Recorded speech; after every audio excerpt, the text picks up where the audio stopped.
Sərdar, uzaqdayam, əlimdə çatmır. Deyirəm 5 dəqiqə səbirli ol da.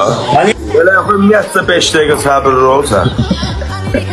Səbirli restoranda oturmalısın, restoranda. Evə girəndə yaxşı bax da, sağa sola. Xanıma cin girib, deyəsən. Nə girib?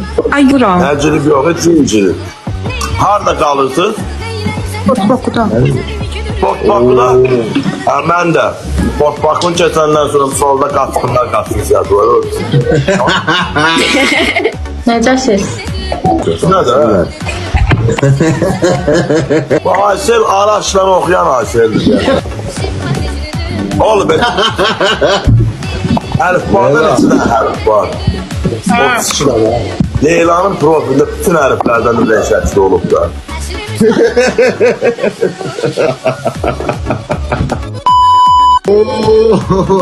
Şükür Allah. Qalan sözü verən, necəsən? Roşka sen bir dənə söz deyim. Dem nə evə girim. Qara bütünlük qanı qoş sonra gir. Necə Roşka gəlmə? bir metin oxuyacaq. Soyuq gəlir ona görə. Yox qaqaş tamam. Oğuz məclis gün axşam yarım posta bildin mi? On deyə şərəfsizlər də on deyir. Ha, mən də.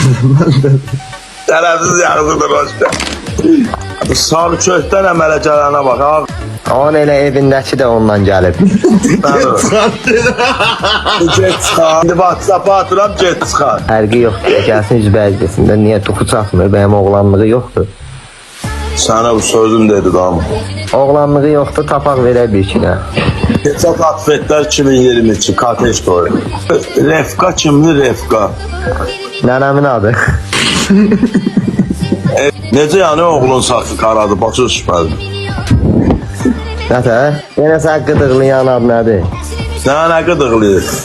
Arkadaşım çok yaraşırsınız. Ben de uzanmışım. Sana qardaşlar. Ben beğendim. Üç çiftlikten Qardaş isə? Mən öz üzərimdə işləyirəm, bırak. Qardaş isə?